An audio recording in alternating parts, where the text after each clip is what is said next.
नमस्कार दोस्तों, मेरा नाम है सोनू और आप देख रहे हैं हमारा हिंदी यूट्यूब चैनल हिटसन। तो आज का हमारा जो वीडियो टॉपिक है दोस्तों, इसमें हम एम्प्लॉयबिलिटी स्किल्स जो कि एक कॉमन सब्जेक्ट है आईटीआई के स्टूडेंट्स के लिए, उसका एक टॉपिक होता है कम्युनिकेशन स्किल्स। और ये वीडियो आईटीआई के सेकंड ईयर के स्टूडेंट्स के लिए है, क्योंकि कम्युनिकेशन स्किल्स जो टॉपिक है वो आईटीआई के फर्स्ट ईयर में भी आता है और सेकेंड ईयर में भी आता है, लेकिन प्रश्नों में थोड़ा सा अंतर होता है। इसीलिए आज का जो वीडियो है वो आईटीआई के सेकंड ईयर के स्टूडेंट्स के लिए है। अगर आप फर्स्ट ईयर के हैं तो पुरानी वीडियो देख सकते हैं जो कि कम्युनिकेशन स्किल्स पर ऑलरेडी बनी हुई हैं, जो कि एम्प्लॉयबिलिटी स्किल्स की प्लेलिस्ट में आपको मिल जाएगी। तो चलिए स्टार्ट करते हैं इस वीडियो को बिना ज़्यादा समय लिए। 20% दोस्तों हम इस वीडियो में डिस्कस करेंगे। इसके अलावा आप पीडीएफ को भी डाउनलोड कर लीजिएगा।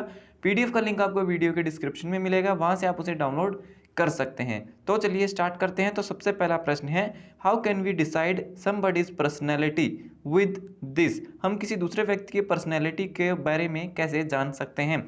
तो उसका पता हम लगा सकते हैं उसके बिहेवियर से, उसकी भाषा से और उसकी ड्रेस से। तो ऑल ऑफ द अबव दिए गए सभी, इन सभी से हम पता लगा सकते हैं सामने वाले की पर्सनैलिटी का। मान लो सामने वाले ने जो है पुलिस की वर्दी पहनी, तो हम समझ जाएंगे कि वो पुलिस वाला है। अगर सामने वाला इंग्लिश बोल रहा है तो हम समझ जाएंगे कि वो एक फॉरेनर है, वो बाहर से आया है, काफ़ी पढ़ा लिखा है। तो उसके पर्सनैलिटी का पता उसके बिहेवियर से, भाषा से और ड्रेस से पता लगाया जा सकता है। दूसरा प्रश्न है, miscommunications can lead to. Miscommunication से क्या होता है? मिसकम्युनिकेशन यानी कि जो आपका कम्युनिकेशन होता है वो पूरी तरह से सही न हो पाए, आपका मैसेज सामने वाले के तक पूरी तरह से अच्छे से न पहुंच पाए, तो उस परिस्थिति में क्या होगा? ऑप्शन दिए गए हैं, बिल्ड रिलेशन। ऑप्शन बी है क्रिएट मिसअंडरस्टैंडिंग। तो ऑप्शन जो बी है यहाँ पे आपका सही होगा। इससे एक मिसअंडरस्टैंडिंग पैदा होगी, यानी कि आपका मैसेज सामने वाले को समझ में नहीं आएगा। तीसरा प्रश्न है, for effective communication. Effective communication के लिए हमें क्या करना चाहिए? ऑप्शन दिए गए हैं, कीप लिसनिंग, सुनते रहना चाहिए। ऑप्शन बी है कीप टॉकिंग, बात ही करते रहना चाहिए। ऑप्शन सी है लिसन एंड टॉक केयरफुली। हमें लिसन और टॉक यानी कि ध्यान से, केयरफुली ध्यान से सुनना चाहिए और बोलना चाहिए। तो ऑप्शन जो सी है यहाँ पे आपका सही है। चौथा प्रश्न है, communication plays a very important role in. Communication बहुत ही एक महत्वपूर्ण रोल प्ले करता है किस चीज़ में? Our personal life, our professional life. और ऑप्शन सी है our professional and professional life. ठीक है, हमारी पर्सनल और हमारी प्रोफेशनल लाइफ दोनों में कम्युनिकेशन एक महत्वपूर्ण रोल प्ले करता है। पांचवा प्रश्न है, कम्युनिकेशन इंक्लूड। कम्युनिकेशन में क्या क्या शामिल होता है? तो इसमें होते हैं the words as we speak, जो शब्द हम बोलते हैं। ऑप्शन बी है our body movement and facial expression, हमारे बॉडी मूवमेंट और फेशियल एक्सप्रेशन भी होते हैं। ऑप्शन सी है gesture, sign, symbols and appearance.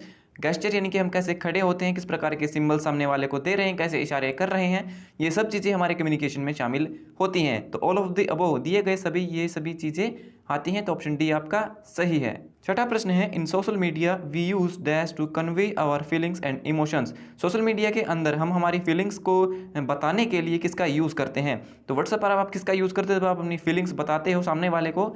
Option दिए गए emoji, gesture, eye contact, body movement. तो ऑप्शन जो ए है यहाँ पे आपका सही हो। सोशल मीडिया पर जब आप मैसेज करते हो, आपके पास लिखने के लिए टेक्स्ट कम होते हैं, या फिर जल्दी से आप मैसेज करना चाहते हैं, बताने चाहते हैं कि आप इस समय क्या सोच रहे हो, क्या फील कर रहे हो, तो उसके लिए हम इमोजी का यूज करते हैं। तो ऑप्शन ए आपका सही है। सातवां प्रश्न है, इमोजीज डिपिक्ट। इमोजी किस प्रकार के हो सकते हैं? तो ऑप्शन है लाफ्टर, हंसने वाले, सैडनेस या फिर एंगर। तो ऑप्शन डी, जो डी है यहाँ पे आपका सही होगा, all of the above. Emoji जो है मुस्कुराते हुए भी होते हैं, सैडनेस के भी होते हैं, एंगर यानी कि गुस्से के लिए भी होते हैं। अलग अलग फीलिंग्स के लिए अलग अलग इमोजी हम यूज करते हैं। तो ऑल ऑफ द अबव इसका सही उत्तर होगा। आठवां प्रश्न है, we select dash emoji to express our feelings. तो इनमें से किस इमोजी का इस्तेमाल हम हमारी फीलिंग्स बताने के लिए करते हैं? ऑप्शन ए है रैंडम, यानी कि किसी भी इमोजी को भेज देते हैं, चिपका देते हैं। ऑप्शन बी है परफेक्ट। तो जो ऑप्शन बी है यहाँ पे आपका सही होगा, we select perfect emoji to express our feelings.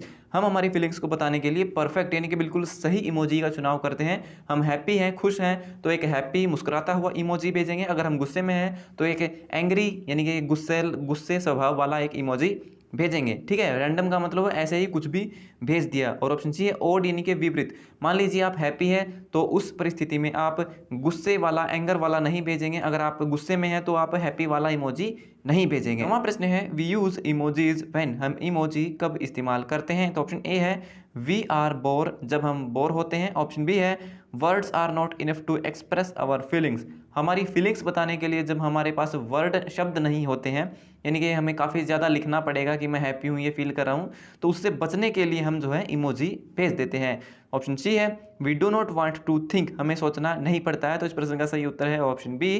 ठीक है, जब हमारे पास बताने के लिए शब्द नहीं होते हैं या फिर ज़्यादा हमें लिखना पड़े तो उसके कंपैरिजन में हम जो है एक इमोजी भेज देते हैं, तो ऑप्शन जो बी है यहाँ पे आपका सही है। दूसरा प्रश्न है कम्युनिकेशन हेल्प, कम्युनिकेशन किस चीज़ में मदद करता है, तो ऑप्शन ए है to understand each other better, हर एक व्यक्ति को हर एक चीज़ को जो है अच्छे से समझने के लिए। ऑप्शन बी है टू प्रिवेंट मिसअंडरस्टैंडिंग, जो मिसअंडरस्टैंडिंग होती है उसको हटाने के लिए, दूर करने के लिए। ऑप्शन जी है टू बिल्ड टीम, टीम बनाने के लिए भी कम्युनिकेशन ज़रूरी होता है, बिना कम्युनिकेशन के आप एक अच्छी टीम नहीं बना सकते हो। ऑप्शन डी है ऑल ऑफ द अबव, इन सभी में सहायक होती है कम्युनिकेशन, तो ऑप्शन डी आपका सही है। 11वां प्रश्न है इमोशंस कैन बी, इमोशंस किस प्रकार के हो सकते हैं, पॉजिटिव नेगेटिव। ऑप्शन सी है पॉजिटिव और नेगेटिव, तो ऑप्शन सी यहाँ पे आपका सही है। जो हमारे इमोशंस होते हैं, ठीक है, वो पॉजिटिव भी हो सकते हैं और नेगेटिव भी हो सकते हैं, तो ऑप्शन सी आपका सही है। 12वां प्रश्न है इट इज़ इम्पोर्टेंट टू, ये ज़रूरी है कि। ऑप्शन ए है accept understand and manage our emotions, तो जो ऑप्शन ए है वो आपका बिल्कुल सही है।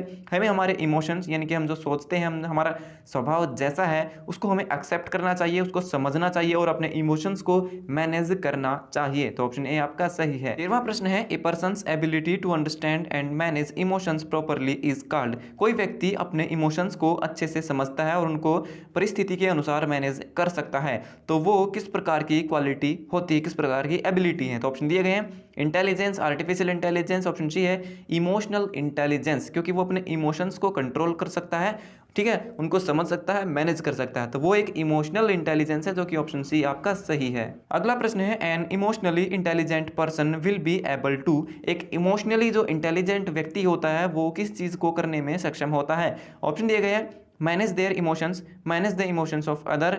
ऑप्शन जी है manage their emotions and that of others, वो अपने खुद के और दूसरों के, ठीक है, जो इमोशंस होते हैं उनको मैनेज करने में सक्षम होता है, तो जो ऑप्शन सी है यहाँ पे आपका सही है। 15वां प्रश्न है employers look for a candidates dash apart from their skills and qualifications, जो एम्प्लॉयर्स होते हैं वो एक कैंडिडेट के अंदर क्या चीज़ देखते हैं apart from their skills and qualification, उनकी जो स्किल्स और जो क्वालिफिकेशन है उसके अलावा और क्या चीज़ देखना चाहते हैं एम्प्लॉयर किसी कैंडिडेट के अंदर, तो ऑप्शन दिए गए हैं मनी, स्टेटस या फिर ऑप्शन सी इमोशनल इंटेलिजेंस, तो इस प्रश्न का सही उत्तर है ऑप्शन सी, वो उसके अंदर इमोशनल इंटेलिजेंस भी देखना चाहते हैं कि वो परिस्थितियों के अनुसार खुद को कैसे मैनेज कर सकता है, क्या वो जो है मुसीबत आने पर उनका सामना कर सकता है या फिर नहीं। 16वां प्रश्न है when something good happens to us we feel, जब हमारे साथ कुछ अच्छा होता है तो हम कैसा फील करते हैं, तो ऑप्शन ए है इरिटेटेड, यानी कि जब हम जलते हैं। ऑप्शन बी है एंग्री, गुस्से में होते हैं। ऑप्शन सी है